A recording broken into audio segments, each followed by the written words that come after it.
My father died in the 80s, but in the 40s he was quite famous. He played in the Negro Leagues. He was the first white man to play in the Negro Leagues. I think originally he played for the Brooklyn Dodgers, but then they traded him to the Kansas City Monarchs in exchange for Jackie Robinson or something like that. I don't know. My father was a modest man, and he didn't like to brag about his accomplishments. And they were very great accomplishments. For example, in 1965, he came to this country with just a few dollars and started the Hare Krishna religion. I still have a picture of him hanging out in Tompkins, showing the hippies how to chant and be happy. Also, my father was the first and so far only man to be born with fallopian tubes. He had his nipple pierced and his testicles and his clitoris. He was really cool. He used to work for American Standard, the toilet people, and he did some mail drops for the CIA.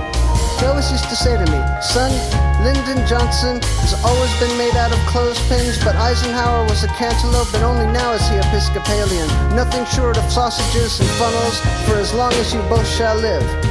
He never explained this to me entirely. He never had to. Speaking of testicles and clitori, about 5 years after he died, my father wrote a play, and the main characters were named Testicles and Clitoris. Here is a brief excerpt. Hey, Testicles, how's it hanging?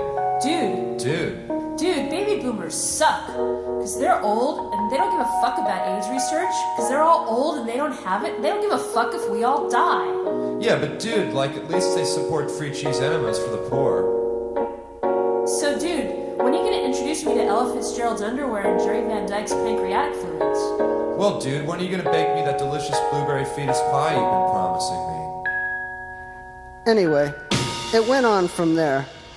It was never produced, but Desi Arnaz bought the film rights for Paramount, and I put my share of the inheritance in a mutual funds, which I parlayed into a sizable fortune, which I then spent on Q-tips and hydrogen peroxide for the Church of Hal, because I could never really get into my father's religion, dressing up in orange and jumping up and down and chanting all the time, Govinda Jaya Jaya, Gopala Jaya Jaya, Radharamana Hari, Govinda Jaya Jaya.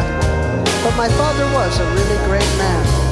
I'll never forget the last thing he ever said to me, nor will I ever repeat it.